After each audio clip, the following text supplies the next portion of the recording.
Good morning, everybody, or afternoon, or evening, wherever you are. Hope we're all well.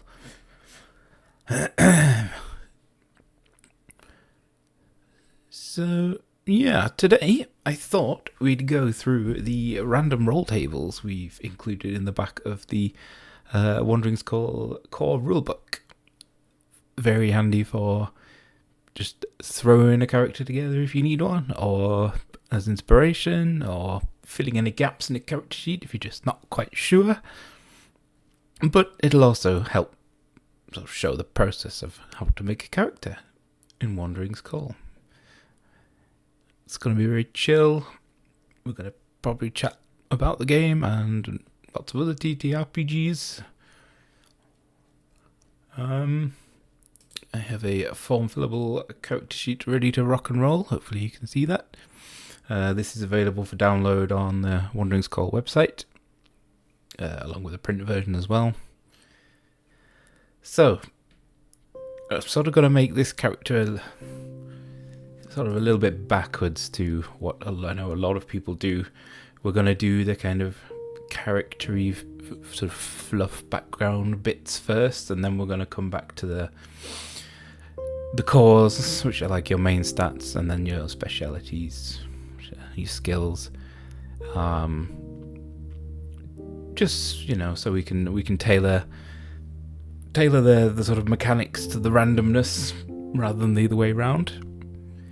I have a dice tray down here. Unfortunately you can't see, but I have a couple of dice. And yeah, we're just gonna roll some dice and see what happens. So yeah, I guess we'll start at the beginning. What gender is this character going to be? It is male.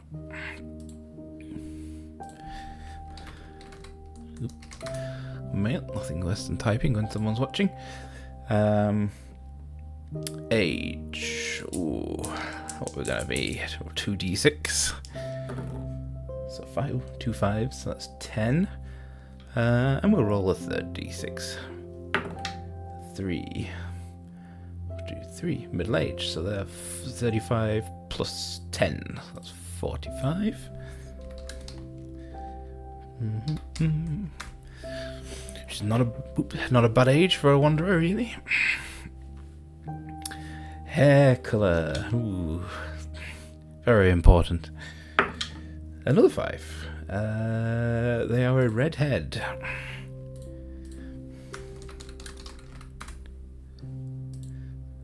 And height 4. Slightly tall. Sort of on the tall end of average.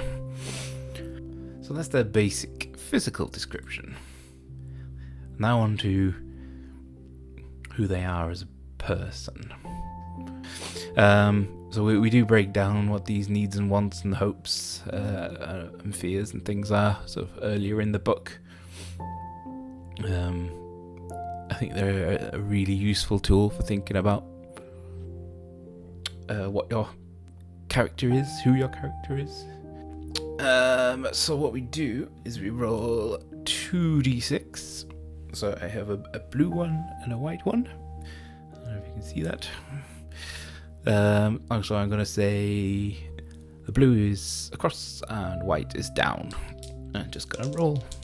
Maybe roll a couple of times. Get a couple. So 5 again. And then a 6.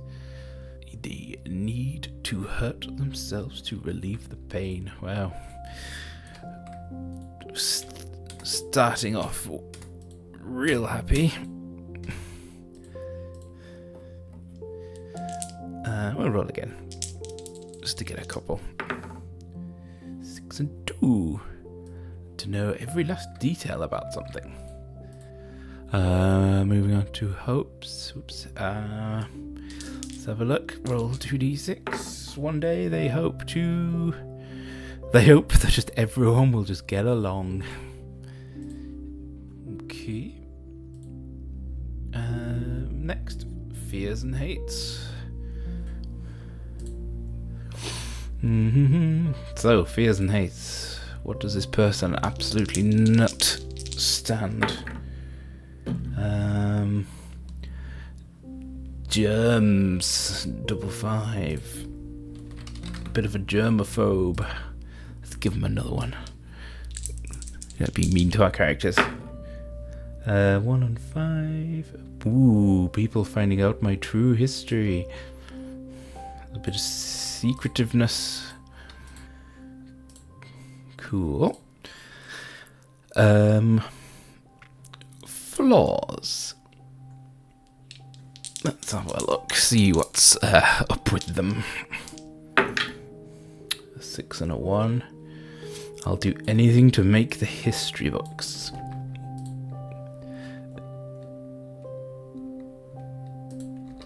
Interesting combination. So we've got someone who's obviously clearly a little troubled, but they're obsessive. They just want to know everything. But they seem like a kind person. They just want everybody to get along. And it sounds like they're the kind of person who wants to try and make that happen. They're sort of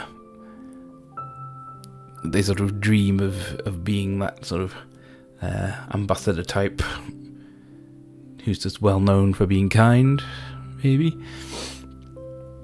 I'm going to roll a want as well. There's a scooch back up here. I'll roll another couple of dice. Wow, I swear these dice aren't weighted. That's another 5. I'm going to re-roll that. Another 5. I have to change dice. 6 and 5. We already have something like that. Another 5. I swear these dice. I don't have another couple in here. That's better. 1 and a 3. To stand up for the up. Yeah, you see, perfect. The dice just know. Eventually, after re-rolling 4 times.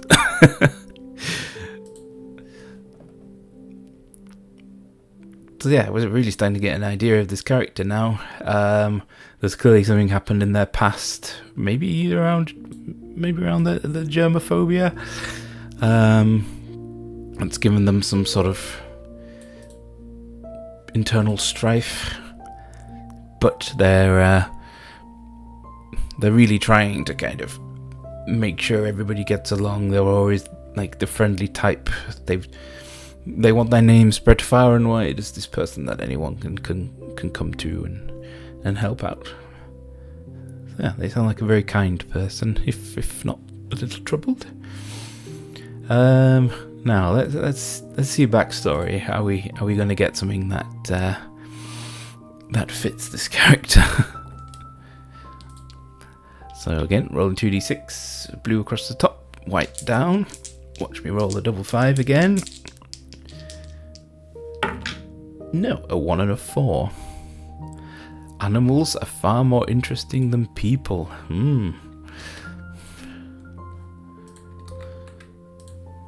Interesting.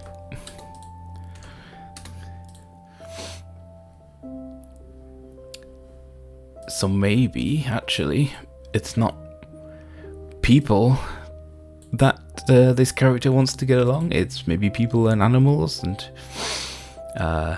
or animals, just the natural world themselves. Maybe they're a bit of an outdoorsy type. Although, a bit of tweaking, maybe. 2 and 6. Ooh, spicy.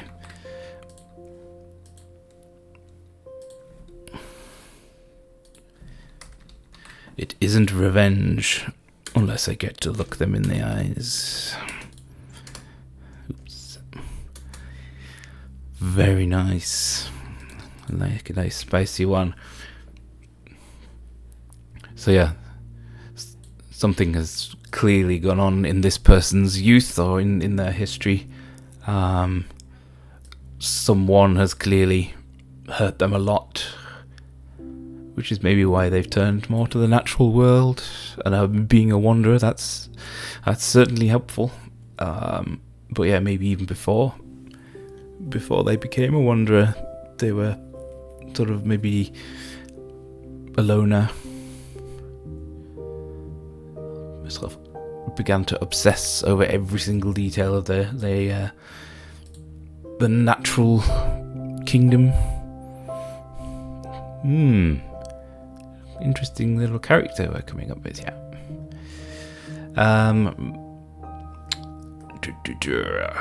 Awakening, then. What is the thing that encapsulates their power? What's the thing that... or the event that maybe caused their powers to come out? 2d6. 6 and 1. I have just the thing. I read that.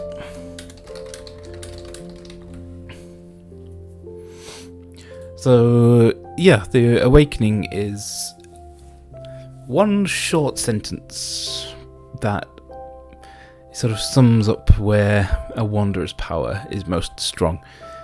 So I have just the thing that says to me that they are masters of creating or changing objects to fit the sort of desire that they have. Like, locked doors are no longer a problem to them because they just pick up a stick and, using the power of their soul, they reach out into the world, and the stick morphs and just becomes the perfect key for the door. Likewise, any other tools they need, like they could be weirdly lucky in finding things.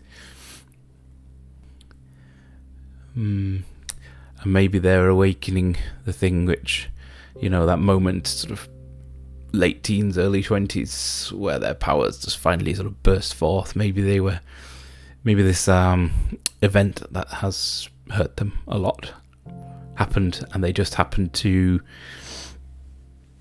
reach down behind them, grabbed, I don't know, a pencil case in school, and they pulled it in front of him, and it just happened to be a gun.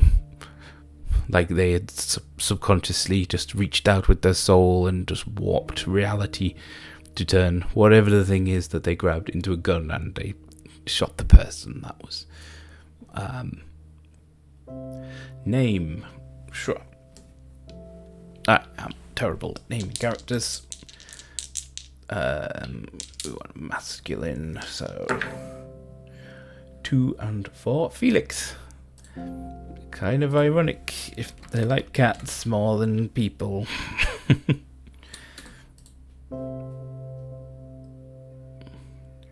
Cool. So that's how you create the sort of basics of a character. We'll come to all these dots in a second. Well, yeah, this is how I like to make a character. I like to think about who they are first, and then sort of make the stats fit. So I think this person is... I'm going to take out germaphobe. I don't think it fits this character. I know this is supposed to be randomly made, but sometimes a little tweak is necessary. Nothing wrong with that. And of course, your character changes and develops as they go through the game anyway. So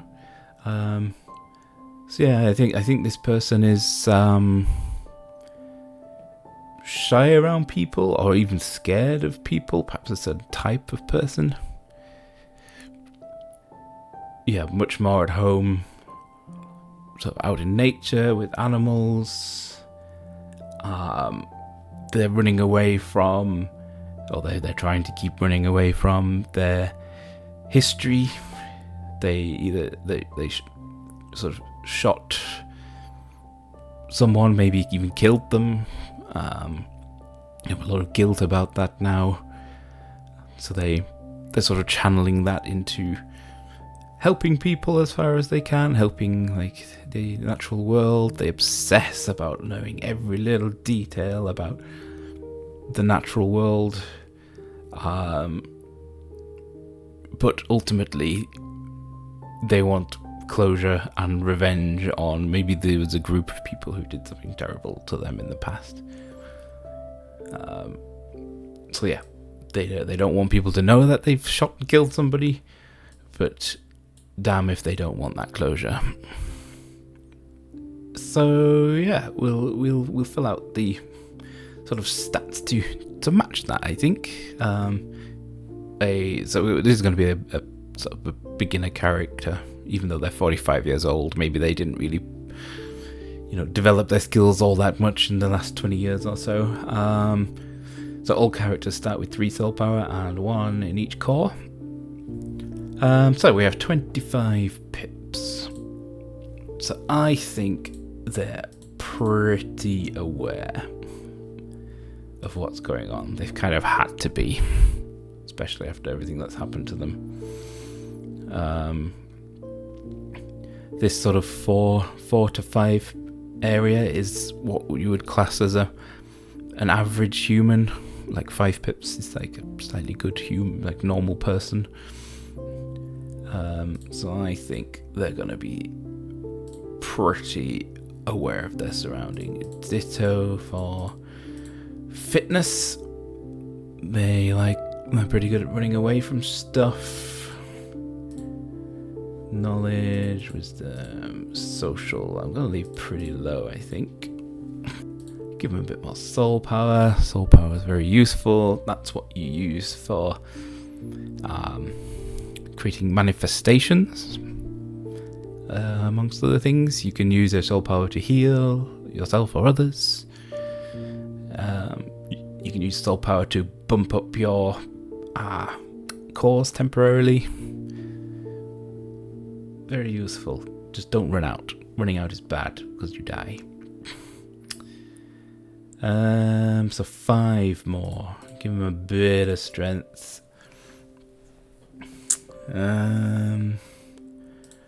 Bit more knowledge.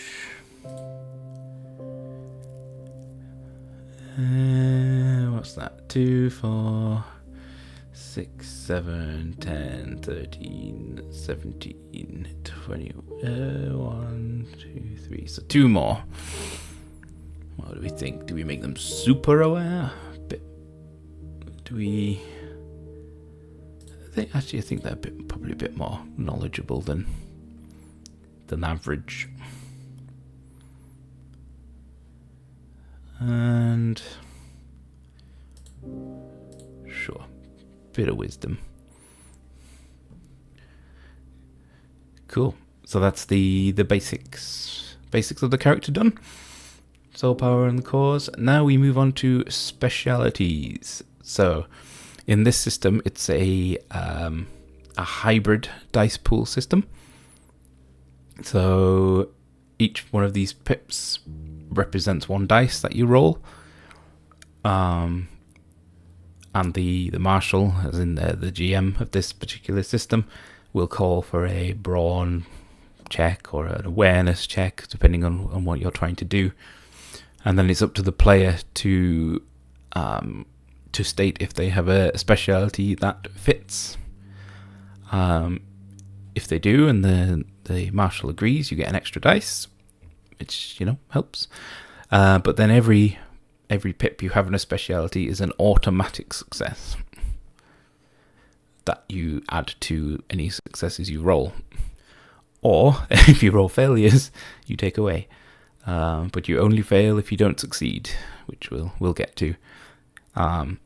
So that means that most of the time, if you are good at something, you will succeed to some degree. And if you're bad at something, then most of the time, you'll not succeed. So we pick 8 of these. Animal handling, absolutely.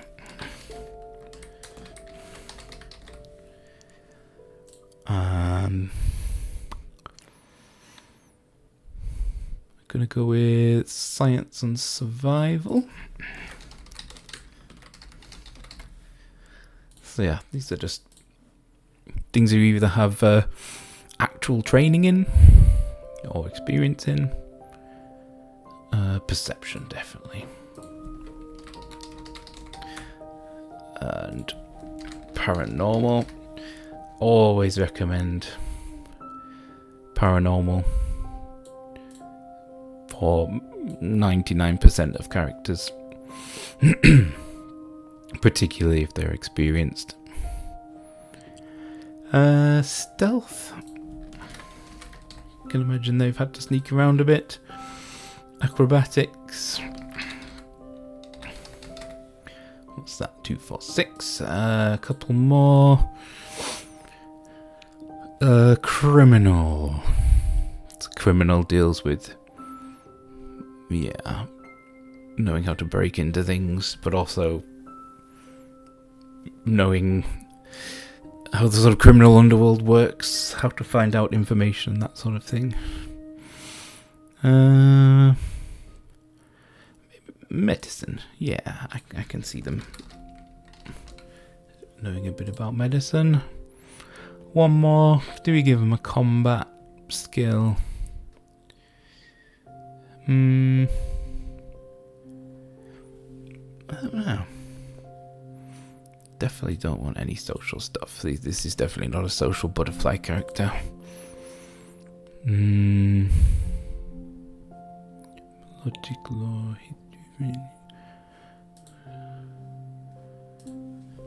yeah. Sure. 2, 4, 6, 8. Lovely. So now we get 10 pips to distribute amongst these 8.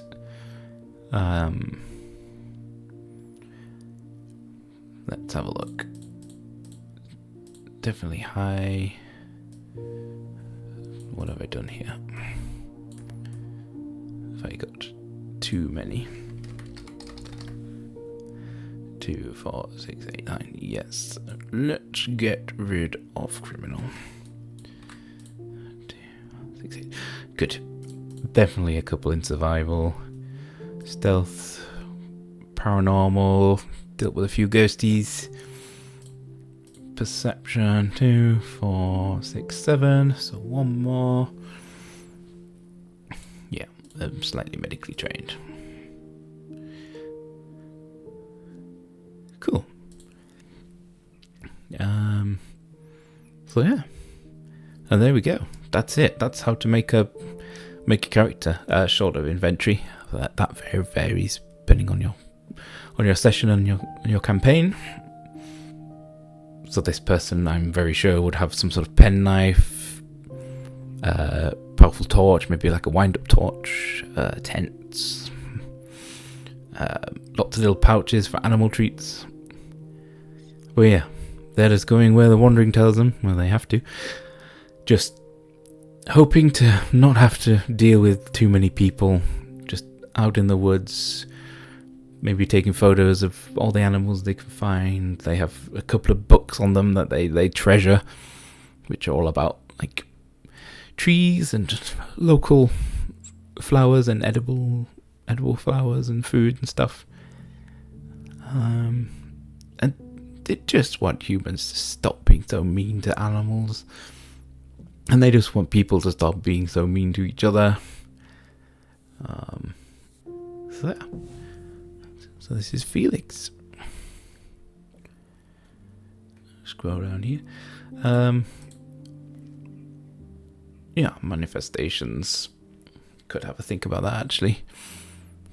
Manifestations are the quote-unquote spells, the magic spells of this system.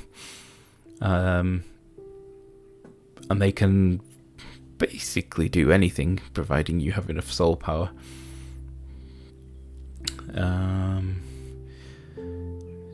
Could think of a few. You don't have to think of manifestations when you create a character. You literally can just make them up on the spot. But I recommend just, having a think of maybe one or two things that the characters used maybe more often. again, it'll just help you get into the character's head as well. And then, yeah, you can consult the book on how powerful things can be. But I definitely think one would be something like a create trap.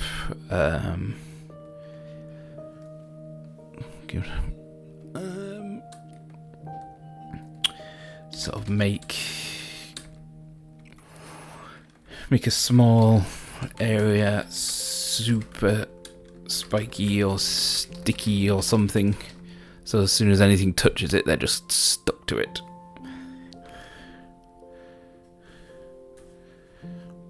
Spiky not a word? No, it doesn't have any. Good. So that's probably a 1 soul power, but I would say that relates to their awakening of I have just the thing. It's all about sort of creating useful items in the moment. So this particular character would be able to make a small area, like a meter square, like difficult terrain, if you want a D&D sort of terminology. But yeah, they would be able to do it for 0 soul power cost. Or they could spend the 1 soul power and it would double the area. But any other character who this isn't their area of speciality, then they would just make the basic 1x1 for 1 soul power.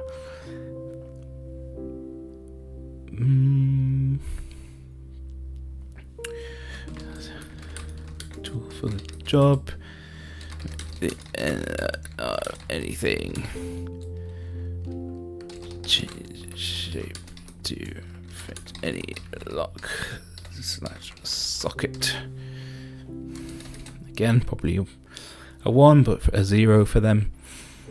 So this is what I mentioned before. Like, they don't need to bring tools with them. All they need is like a pencil, and they've sort of concentrate on the pencil and the thing that they're wanting to put it into, and yeah, the power of their soul just warps reality for the fact that, and then just changes the end of this stick, and poop, they can unscrew something. Honestly, this sounds like a really quite useful awakening.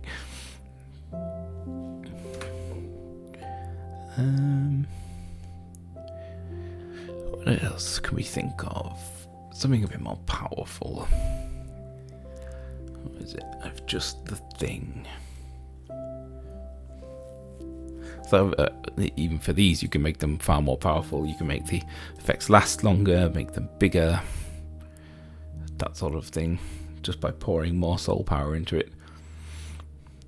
This person isn't very combat heavy.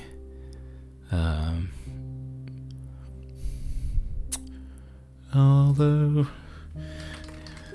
yeah, sharpen blade.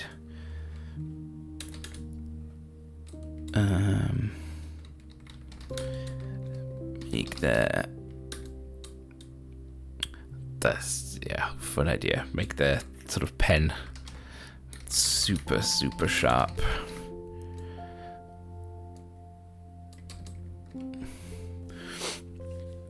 So basically what they're holding can just, anything that they're holding can turn into a knife.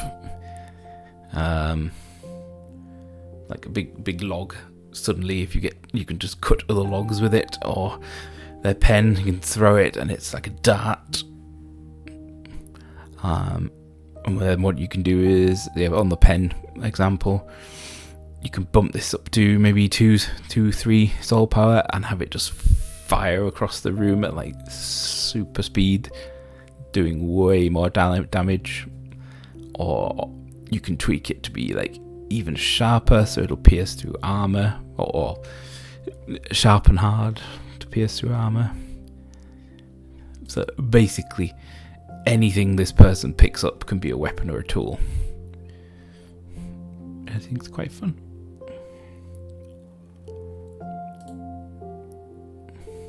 Like, if they could pick up a chair, they could tweak the material to be like twice as heavy, So when they smash it over somebody, it does like a couple more damage. And on top of this as well, there's things like enhance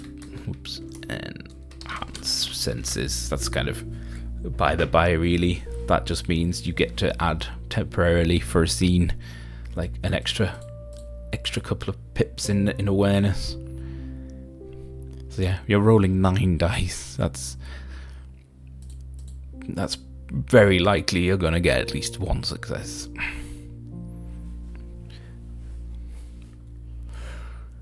Yeah. So yeah, I hope that's given a bit of an insight into how to make a character. How long have I been streaming? Does it say on here? 42 minutes. And a couple of that was the intro, so say 40 minutes. I have a perfectly usable character. I've been talking through the process. You can make a character within 5-10 minutes very easily. So yeah, this is a basic character, and as you gain XP, again, quote unquote XP, you get to add more pips in things in various locations. Adding a pip to a speciality is the most powerful upgrade you can do to a character, in terms of just chance of rolling well. But obviously soul power is like your toolbox for doing all kinds of crazy stuff.